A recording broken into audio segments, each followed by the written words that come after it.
शांति। आज मीठे प्यारे बाप दादा अविनाशी सर्जन बन के हमें ऐसा खुराक देते हैं जो हमें खुशियाँ ही खुशी होती है। वास्तव में सर्जन जो होता है वो बीमारी से मुक्त तो करता है सर्जरी से, लेकिन दर्द भी होता है। लेकिन ये हमारा बाबा ऐसा साजन भी है, ऐसा रूहानी सर्जन भी है जो हमारी बीमारी को इतना प्यार से, स्नेह से, सत्व प्रदान सुंदर कंचन काया में, सर्वगुण संपन्न में आत्मा को परिवर्तित करता है। तो मीठे प्यारे सर्जन साजन बाबा आज आत्मा सखियों को ज्ञान अमृत देते हैं। 27/1/2024 बाप दादा मधुबन से महावाक्य। मीठे बच्चे, रूहानी सर्जन तुम्हें ज्ञानियों की फर्स्ट क्लास वंडरफुल खुराक खिलाते हैं। यही रूहानी खुराक एक दो को खिलाते सबकी खातिरी करते रहो। प्रश्न, विश्व का राज्य भाग्य लेने के लिए कौन सी एक मेहनत करो, पक्की पक्की आदत डालो? उत्तर, ज्ञान के तीसरे नेत्र से अकाल तख्त नसीन आत्मा भाई को देखने की मन में मेहनत करो। भाई भाई समझ सभी को ज्ञान दो। पहले खुद को आत्मा समझ, फिर भाइयों को समझाओ। यह आदत डालो तो विश्व का राज्य भाग्य मिल जाएगा। देखो कितना आसान दिया है विश्व का राज्य भाग्य पाने का सॉल्यूशन, पाने का कितना बड़ा उपाय, भाग्य कितना बड़ा और कितना सहज मार्ग बताया। क्या कहा बाबा ने, क्या करना है, कौन सी आदत डालना है? भाई भाई समझ सभी को ज्ञान दो। पहले खुद को आत्मा समझ, फिर भाई को समझाओ। यह आदत डालो तो विश्व का राज्य भाग्य मिल जाएगा। इस आदत से शरीर का भान निकल जाएगा। माया के तूफान व बुरे संकल्प भी नहीं आएंगे। ज्ञान को, और बाबा कहते दूसरे को ज्ञान का तीर भी अच्छा लगेगा। ओम शांति। ज्ञान का तीसरा नेत्र देने वाला रूहानी बाप बैठ रूहानी बच्चों को समझाते हैं। ज्ञान का तीसरा नेत्र सिवाय बाप के और कोई दे भी नहीं सकता। अभी तुम बच्चों को ज्ञान का तीसरा नेत्र मिला है। तुम जानते हो अब यह पुरानी दुनिया बदलने वाली है। बेचारे मनुष्य नहीं जानते कि कौन बदलाने वाला है और कैसे ये पुरानी दुनिया बदलते हैं। वो मनुष्य बेचारे नहीं जानते। बेचारे जिनको कोई भी अभी तक राज्यों का चारा, उपाय, सीक्रेट या दवाई नहीं मिली है, इसीलिए बाबा कहते बेचारे मनुष्य नहीं जानते कि कौन बदलने वाला है इस दुनिया को, और ये खराब दुखी दुनिया कैसे सुख में परिवर्तित होगी, कैसे बदलाते हैं, नहीं जानते बेचारे मनुष्य, क्योंकि उन्हों को ज्ञान का तीसरा नेत्र ही नहीं है। तुम बच्चों को अभी ज्ञान का तीसरा नेत्र मिला है, जिससे तुम सृष्टि के आदि मध्य अंत को जान गए हो। यह है ज्ञान की सैक्रीन की शांति धाम और सुख धाम का रास्ता बता रहे हैं ना। तो बाबा कहते ये ज्ञान की सैक्रीन है। सैक्रीन एक ऐसा पदार्थ है जो बहुत कम ले लो, तिल जितना, फिर भी बहुत मीठा है वो चीज़। तो इसलिए बाबा कहते यह है ज्ञान की सैक्रीन। क्या? ज्ञान का तीसरा नेत्र मिला, जिससे तुम सृष्टि के आदि मध्य अंत को जान गए हो। यह है ज्ञान की सैक्रीन की एक बूंद भी कितनी मीठी होती है। ज्ञान का भी अक्षर ही है मन मना भव। अभी मन मना भव का क्या अर्थ है? कोई भी कर्म करते टाइम बाबा की सदा शिक्षा याद रहे। माना मन में शुभ संकल्प भरे हुए हो। वास्तव में कोई हमारे साथ कैसा भी व्यवहार करे तो भी हमारे मन में उसके प्रति हमेशा शुभ भावना रहना, यही मन मना भव है। आत्मिक भाव रहना, यह मन मना भव है। सभी को ज्ञान गुण शक्तियों का दान देते हुए सदा स्मृति स्वरूप बन के रहना, ये मन मनाभव है। तो बाबा कहते ज्ञान का भी एक ही अक्षर है, मन मना भव। अपने को आत्मा समझ, बाप को याद करो। बाप शांति धाम और सुख धाम का रास्ता बताते हैं। बाप आए हैं बच्चों को स्वर्ग का वर्षा देने, तो बच्चों को कितनी खुशी होनी चाहिए। कहते भी है ना, खुशी जैसा खुराक कोई नहीं है मनुष्य के लिए। और सच में है, जो मनुष्य देखो हमेशा खुश रहता है ना, उसके सामने कितने भी बड़ी बड़ी पहाड़ जैसे परिस्थिति आ जाए उसको कुछ भी नहीं लगता, वो पार हो जाता है। जैसे कि भय है, डर है, चिंता है, तो ये नकारात्मक नेगेटिव फीलिंग्स है ना, उससे बॉडी में टॉक्सिन्स माना विषारी पदार्थ जमा हो जाते हैं हमारे खून में। इसलिए साइंटिफिकली देखो, किसी भी एंगल से देखो, बाबा के ज्ञान में सब लॉजिक ही लॉजिक है। बहुत अर्थपूर्ण, हितपूर्ण, बहुत ही वैल्यूएबल बाबा का ज्ञान है। इसलिए मीठे बाबा कहते बच्चों, बच्चों को कितनी खुशी रहनी चाहिए। हाँ, हमें बाप मिला है, हमारे पास आया है जो हमें स्वर्ग का वर्षा देते हैं। इसीलिए कहते हैं ना, खुशी जैसे खुराक नहीं। जो सदैव खुशी मौज में रहते हैं उनके लिए वह जैसे खुराक ही होती है। 21 जन्म मौज में रहने की यह जबरदस्त खुराक है। यह खुराक सदैव एक दो को खिलाते रहो। तुम श्रीमत पर सभी की रूहानी खातिरी करते हो। सच्ची सच्ची खुश खरापत भी यह है, किसी को बाप का परिचय देना। मीठे बच्चे जानते हैं, बेहद का बाप द्वारा हमको जीवन मुक्ति की खुराक मिलती है। सतयुग में भारत जीवन मुक्त था, पावन था। बाप बहुत बड़ी ऊंची खुराक देते हैं। तब तो गायन है कि अतीन्द्रिय सुख पूछना है तो गोप गोपियों से पूछो। यह ज्ञान और योग की कितनी फर्स्ट क्लास वंडरफुल खुराक है। और यह खुराक एक ही रूहानी सर्जन के पास है और किसी को यह खुराक का मालूम ही नहीं। बाप कहते हैं मीठे बच्चों, तुम्हारे लिए हथेली पर सौगात ले आए हो। सौगात ले आया हूँ, सतयुग की सुखधाम की सौगात बाबा हमारे लिए लेके आए हैं। मुक्ति, जीवन मुक्ति की यह सौगात मेरे पास ही रहती है। बाबा के पास कौन सी सौगात है? हमारे लिए क्या गिफ्ट है? मुक्ति और जीवन मुक्ति। बाबा कहते मुक्ति और जीवन मुक्ति की सौगात मेरे पास ही रहती है। कल्प कल्प मैं ही आकर तुमको ये सौगात देता हूँ। फिर रावण तुमसे छीन लेता है, तो अभी तुम बच्चों को कितनी खुशी का पारा चढ़ा रहना चाहिए। तुम जानते हो, हमारा एक ही बाप टीचर और सच्चा सच्चा सद्गुरु है जो हमको साथ ले जाते हैं। मोस्ट बिलीवर्ड बाप से विश्व की बादशाही मिलती है, यह क्या कम बात है क्या? तो इसीलिए सदैव हर्षित रहना चाहिए ना, कि क्या मेरा लक्ष्य है और क्या मुझे मिलने वाला है वर्षे में। तो इसके याद से सदैव हर्षित रहना चाहिए बच्चों ने। Godly student life is a best, यह अभी का ही गायन है। फिर नई दुनिया में भी तुम सदैव खुशियाँ मनाते रहेंगे। दुनिया नहीं जानती सच्ची सच्ची खुशियाँ कब मनाई जाएगी। मनुष्य को तो सदयुग का ज्ञान ही नहीं है, तो यहाँ ही मनाते रहते हैं। परंतु इस पुरानी सत्व प्रधान दुनिया में खुशी कहाँ से आई? यहाँ तो त्राही त्राही करते ही रहते हैं। कितना सुख दुख की दुनिया है। बाप तुम बच्चों को कितना सहज रास्ता बताते हैं।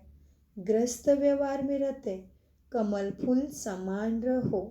धंधा दोरी आदि करते भी मुझे याद करते रहो। जैसे आशिक और माशिक होते हैं, वह तो एक दो को याद करते रहते हैं।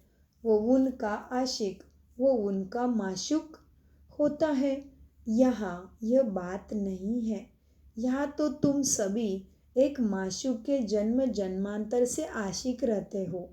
बाप तुम्हारा आशिक नहीं बनता, तुम उस माशूक को आने लिए याद करते आए हो। जब दुख जास्ती होता है तो जास्ती सिमरन सिमरन करते हैं, तब तो गायन भी है ना। दुख में सिमरन सब करे, सुख में करे न कोई। इस समय बाप भी सर्वशक्तिवान है, दिन प्रतिदिन माया भी सर्वशक्तिवान तमो प्रधान होती जाती है। इसलिए आप बाप कहते हैं, मीठे बच्चे तुम्हें देही अभिमानी बनना है। अपने को आत्मा समझ मुझ बाप को याद करो और साथ साथ दैवी गुण भी धारण करो, तो तुम ऐसे लक्ष्मी नारायण बन जाएंगे। इस पढ़ाई में मुख्य बात है याद की। ऊंचे से ऊंचे बाप को बहुत प्यार से स्नेह से याद करना चाहिए। माना हर कर्म करते टाइम ही हमें स्मृति स्वरूप बनना पड़े, उसको ये कहते हैं बहुत प्यार से स्नेह से याद करना। वो बाप ही नई दुनिया स्थापन करने वाला है। बाप कहते हैं, मैं आया हूँ तुम बच्चों को विश्व का मालिक बनाने, इसलिए अब मुझे याद करो तो तुम्हारे अनेक जन्मों के पाप कट जाएंगे। पतित पावन बाप को ही बुलाते हैं ना। अब बाप आए हैं तो ज़रूर पावन बनना पड़े। बाप दुख हरता सुख करता है, बरोबर। क्या है, अभी सत्ययुग में पावन दुनिया थी तो सभी सुखी थे। अब बाप फिर से कहते हैं, बच्चे शांति धाम और सुख धाम को याद करते रहो। अभी है संगम युग, खिवैया तुमको इस पार से उस पार ले जाते हैं। नैया कोई एक नहीं, सारी दुनिया जैसे एक बड़ा जहाज है, उनको ही पार ले जाते हैं। सारी दुनिया क्या है, बड़ा जहाज है, क्योंकि आत्मा इसमें रहती है। तो ये बड़ा जहाज ही भगवान क्या करते हैं, सत्व प्रदान बनाते, मुक्ति जीवन मुक्ति में ले जाते। माना बाबा कहते, बच्चे नया कोई एक नहीं, सारी दुनिया ही नई बन जाती है। सारी दुनिया जैसे एक बड़ा जहाज है, उनको पार ले जाते हैं। तुम मीठे बच्चों को कितनी खुशियाँ होनी चाहिए। तुम्हारे लिए तो सदैव खुशी ही खुशी है। बेहद का बाप हमको पढ़ाते हैं, वहाँ रे यह वहाँ मेरा भाग्य। वहाँ बाप हमें पढ़ाते हैं, यह तो कब ना सुना न पढ़ा। भगवान वाचा, मैं तुमको राजयोग सिखाता हूँ, तुम रूहानी बच्चों को राजयोग सिखा रहा हूँ, तो पूरी रीति सीखना चाहिए ना, धारणा भी करनी चाहिए, पूरी रीति पढ़ना भी चाहिए। पढ़ाई में नंबरवार तो सदैव होते ही है। अपने को देखना चाहिए कि मैं उत्तम हूँ, कनिष्ठ हूँ या मध्यम हूँ। अपनी जांच करनी है कि मैं उत्तम हूँ, मध्यम हूँ व कनिष्ठ हूँ। बाप कहते हैं, मीठे बच्चे अपने को देखो, मैं उच्च पद पाने के लायक हूँ, रूहानी सर्विस में करता हूँ। क्योंकि बाप कहते हैं, बच्चे सर्विसेबल बनो, बाप को फॉलो करो। मैं आया ही हूँ सर्विस के लिए, रोज बच्चों की सर्विस करता हूँ। बच्चों को तमो प्रधान से सत्व प्रधान बनाने के लिए, दुखों से छुड़ा सुखधाम में लेके जाने के लिए मैं भी बच्चों के सेवा पे ही आया हूँ। तो बाबा कहते, मैं आया ही हूँ सर्विस के लिए, रोज सर्विस करता हूँ। इसीलिए है तो यह रथ लिया है, इसीलिए तो ये ब्रह्मा का रथ लिया है। इनका रथ बीमार पड़ जाता है कभी, तो मैं शिव बाबा इनमें बैठ मुरली लिखता हूँ। मुख से तो बोल नहीं सकते, तो मैं लिख देता हूँ ताकि बच्चों के लिए मुरली मिस ना हो। तो मैं भी सर्विस पर हूँ ना बच्चे। यह है रूहानी सर्विस। बाप मीठे मीठे बच्चों को समझाते हैं, बच्चे तुम भी बाप की सर्विस में लग जाओ, ऑन गॉड्स फादरली सर्विस। तो कितनी बड़ी बात है। देखो, जो बाप को किसी से कुछ भी नहीं चाहिए, वो भी हमारे सेवा पे आ जाता है। तो देखो हम कितने श्रेष्ठ हो गए। तो हम कैसे अलबेले बन सकते हैं, हम कैसे देहाभिमान में आ सकते हैं, खुद ही सोचिए। तो मीठे बाबा कहते, बच्चे तुम भी बाप की सर्विस में लग जाओ। On God fatherly service. सारे विश्व का मालिक बाप तुमको बनाने आए हैं। जो अच्छा पुरुषार्थ करते हैं उनको ही महावीर कहा जाता है। किसको कहेंगे महावीर? जो अच्छा पुरुषार्थ करते हैं उनको महावीर कहा जाता है। देखा जाता है कौन महावीर है? जो बाबा के डायरेक्शन पर चलते हैं। बाप का फरमान है, बच्चे अपने को आत्मा समझ, भाई भाई देखो। हाँ, तो जो बाबा के डायरेक्शन पर चलता है, अच्छा पुरुषार्थी है, वही महावीर बच्चा है, बाप का फरमान मानता है। तो बाबा ने कहा, बाप का फरमान है अपने को आत्मा समझ, भाई भाई को देखो, इस शरीर को भूल जाओ। बाबा भी इन शरीर को नहीं देखते। बाप कहते हैं मैं आत्मा को देखता हूँ। बाकी यह तो ज्ञान है कि आत्मा शरीर बिगर बोल नहीं सकती। मैं भी इस ब्रह्मा के शरीर में आया हूँ। मैंने इसका शरीर लोन लिया हुआ है। शरीर के साथ ही आत्मा पढ़ सकती है। बाबा की बैठक यहाँ है। यह अकाल तख्त आत्मा का अकाल मूर्त है। आत्मा कभी छोटी बड़ी नहीं होती। छोटा शरीर छोटा बड़ा होता है। जो भी आत्माएं हैं उन सबका ही तख्त अपने अपने शरीर की भ्रुकुटी के बीच में है। शरीर तो सभी के भिन्न भिन्न होते हैं। किसका अकाल तख्त पुरुष का है, किसका अकाल तख्त स्त्री का शरीर है, किसी का अकाल तख्त बच्चे का है। बाप बैठ बच्चों को रूरियान की दिल सिखलाते हैं। जब कोई से बात करो ना तो पहले अपने को आत्मा समझो। हम आत्मा फलाने भाई से बात करते हैं और बाप का पैगाम देते हैं। शिव बाबा को याद करो। याद से ही आत्मा के अंदर से पाप उतर जाएंगे, माना दुख निकल जाएंगे, माना जंग उतरनी है। तो भोलेनाथ पाप कटेश्वर को मन बुद्धि से याद करो। इसलिए बाबा कहते, बच्चे बाप का पैगाम सबको देते हैं कि शिव बाबा को याद करो। याद से ही जंग उतरनी है। सोने में जब अलॉय पड़ती है तो सोने की वैल्यू कम हो जाती है। तुम आत्माएं भी जंग पड़ने से वैल्यू लेस हो गए हो। अब फिर पावन बनना है। तुम आत्माओं को अब ज्ञान का तीसरा नेत्र मिला है। उस नेत्र से अपने भाइयों को देखो। भाइयों को देखने से कर्मेंद्रिय, बाबा कहते, भाई भाई को देखने से कर्मेंद्रिय कभी भी तुम्हारी चंचल नहीं होगी। और राज्य भाग्य लेना है ना, विश्व का मालिक बनना है, तो यह मेहनत ज़रूर करो। हर एक के भ्रुकुटी में आत्मा ही देखो। स्त्री पुरुष छोटा बड़ा कुछ दिखाई ही ना दे। संकल्प ही नहीं चले किसी के प्रति भी। बस सातों गुणों का पुंज, अष्ट शक्तियों का परम धाम रहने वाला प्राणेश्वर बाबा का, मेरे शिव बाबा का बच्चा है, लाडला बच्चा है। तो इसीलिए बाबा कहते, बच्चे भाई भाई को देखने से कर्मेंद्रिय कभी भी चंचल नहीं होगी। राज्य भाग्य लेना है, विश्व का मालिक बनना है, तो यह मेहनत करो। भाई भाई समझ सभी को ज्ञान दो, फिर यह आदत पक्की हो जाएगी। सच्चे सच्चे ब्रदर्स तुम सभी हो। तुम सब आत्माएं एक बाप के बच्चे ब्रदर्स हो गए। बाप भी ऊपर से आए हैं। तुम भी अपने शरीर में ऊपर से पाठ बजाने आए हो। बाप बच्चों सहित सर्विस कर रहे हैं। सर्विस करने की बाप हिम्मत देते हैं। हिम्मत मर्दा मदद खुदा कहते हैं ना। तो यह प्रैक्टिस करनी है। मैं आत्मा अपने भाई को पढ़ाता हूँ। आत्मा पढ़ती है ना, इसको स्पिरिचुअल नॉलेज कहा जाता है, जो रूहानी बाप से ही मिलती है। संगम पर बाप आकर ये नॉलेज देते हैं कि अपने को आत्मा समझो। बच्चे तुम ऊपर से अशरीरी मना न अंगे आए थे। अंग लेके नहीं आए थे शरीर।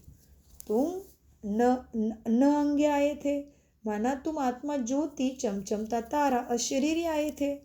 फिर यह शरीर धारण कर तुमने 84 जन्म पाठ बजाया है।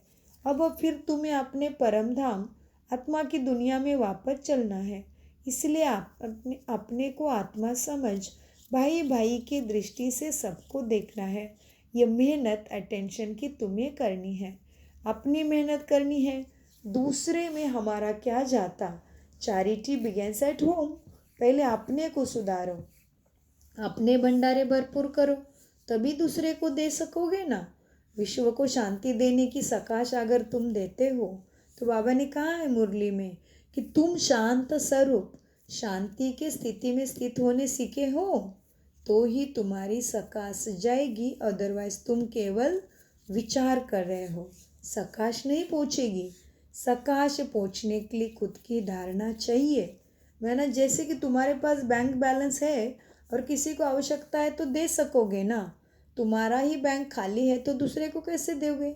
वैसे ही बाबा कहते बच्चे, पहले खुद को आत्मा समझ, फिर भाइयों को समझाओ तो अच्छी तरह से ज्ञान का तीर लगेगा। यह जौहर भरना है। Charity begins at home. तो मेहनत करेंगे तभी तो ऊंचा पद पाएंगे। बाप आए ही है तुम्हें भक्ति का फल देने लिए, तो मेहनत तो करना पड़े, कुछ सहन भी करना पड़ता है। कोई उल्टा सुल्टा बात बोले तो तुम चुप रहो। तुम चुप रहेंगे तो दूसरा क्या करेगा। ताली तो दो हाथ से बजती है ना।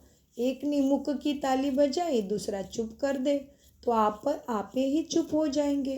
ताली से ताली बजाने से आवाज़ हो जाता है। बच्चों को एक दो का कल्याण करना है।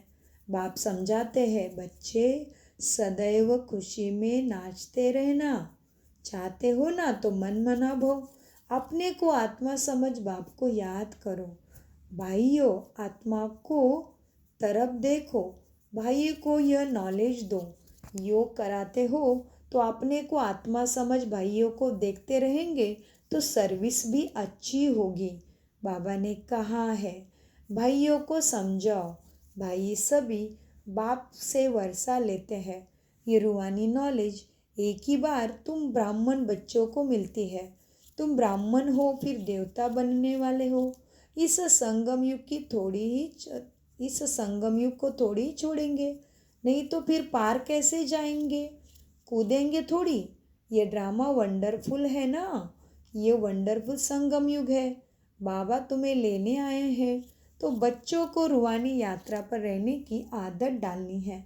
तुम्हारी ही फायदे की बात बाबा बताते हैं कि तुम्हें अवागमन माना आत्मिक स्थिति का प्रैक्टिस करके देह भान को भूलने का प्रैक्टिस करना ही है, माना आदत रूहानी यात्रा की पर रहने की डालनी है। तुम्हारे ही फायदे की बात है। बाप की शिक्षा भाइयों को देनी है। बाप कहते हैं, बच्चे मैं तुम आत्माओं को ज्ञान दे रहा हूँ, आत्मा को ही देखता हूँ। मनुष्य से बात करेंगे तो उनके मुंह को देखेंगे ना।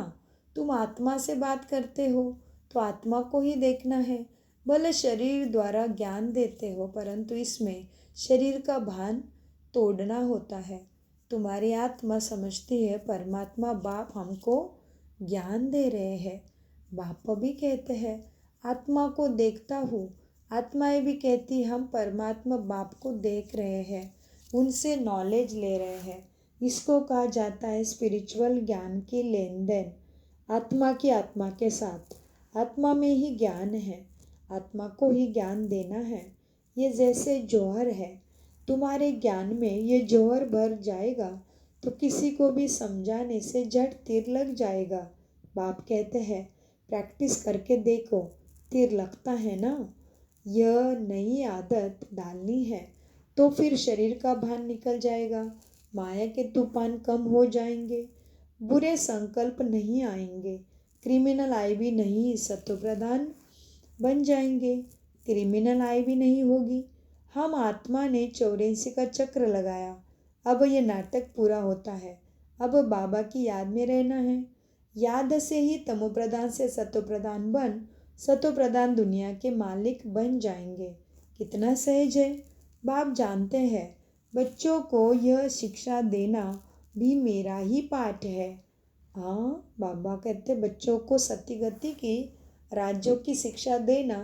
गोल्डन स्पून इन माउथ कैसे होगा, हेवन में कैसे जाएंगे, स्वर्गपद कैसे प्राप्त करेंगे ये समझाना बाप का ही काम है।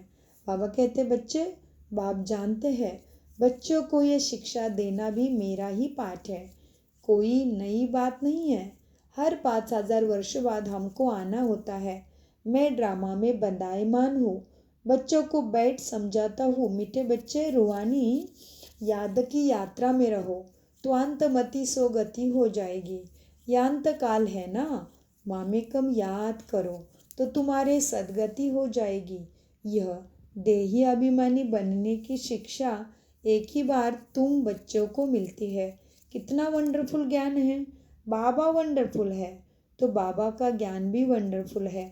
कब कोई बता ना सके।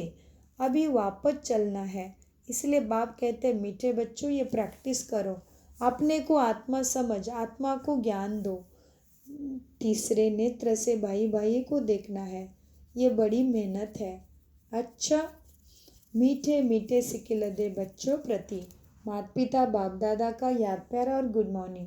रूहानी बाप की रूहानी बच्चों को नमस्ते। हम रूहानी बच्चों की रूहानी बाप दादा को याद प्यार गुड मॉर्निंग। नमस्ते प्यारे बाबा, नमस्ते। बाबा ने क्या कहा मुरली में? अपने को आत्मा समझ, आत्मा को ज्ञान दो। तीसरे नेत्र से भाई भाई को देखना, ये बड़ी मेहनत है। क्यों मेहनत है? क्योंकि हमें आत्मा अभिमानी बन के देखने की आदत छूट गई है। हम देह अभिमानी बने हैं ना, देह में रहते हैं तो देह को ही देखते तो उसी में बुद्धि फंसती है। इसलिए बाबा कहते बच्चा अटेंशन, तीसरे नेत्र से भाई भाई को देखना है, इसमें मेहनत करनी है अटेंशन की। अच्छा, धारणा के लिए मुख्य सार है। जैसे बाप बच्चों की रूहानी सर्विस पर आए हैं, ऐसे बाप को फॉलो कर रूहानी सर्विस तुम्हें करनी है। बाप के डायरेक्शन पर चल, खुशी की खुराक खानी है और खिलानी है। नंबर 2, कोई उल्टी सुल्टी बात बोले तो तुम्हें चुप रहना है, मुख की ताली नहीं बजानी है, सहन करना है। वरदान, दृढ़ता की शक्ति से मन बुद्धि को सीट पर सेट करने वाले सहज योगी भव। वरदान का विश्लेषण है। बच्चों का बाप से प्यार है, इसलिए याद में शक्तिशाली हो बैठना है। बैठने का, चलने का, सेवा करने का अटेंशन बहुत देते हैं, लेकिन मन पर अगर पूरा कंट्रोल नहीं, मन ऑर्डर में नहीं, तो थोड़ा टाइम अच्छा बैठते हैं, फिर हिलना डुलना शुरू कर देते हैं। कभी सेट होते, कभी अपसेट होते। लेकिन एकाग्रता की व दृढ़ता की शक्ति से मन बुद्धि को एकरस स्थिति के सीट पर सेट कर दो तो सहज योगी बन जाएंगे। स्लोगन, जो भी शक्तियाँ हैं उन्हें समय पर यूज करो तो बहुत बहुत अच्छे अनुभव तुम्हें ज्ञान में बाबा के प्यार के होंगे। तो क्या है स्लोगन? जो भी शक्तियाँ हैं उन्हें समय पर यूज करो तो बहुत अच्छे अच्छे अनुभव होंगे। अव्यक्त मार्ग चल रहा है, इसलिए अव्यक्त इशारे, अव्यक्ति साइलेंस द्वारा डबल लाइट फरिश्ता स्थिति का अनुभव करो। अब हर एक ब्रह्मा बाप समान चैतन्य चित्र बने, लाइट और माइट हाउस की झांकी बने। संकल्प शक्ति का, साइलेंस शक्ति का भाषण तैयार कर कर्मातीत डबल लाइट फरिश्ता स्टेज पर वरदानी मूर्त का पाठ बजाए, तब संपूर्णता समीप आएगी। उस कर्मातीत स्टेज के आधार पर जिनके प्रति जो संकल्प करेंगे उसके पास वह संकल्प पहुँच ही जाएगा। ओम शांति।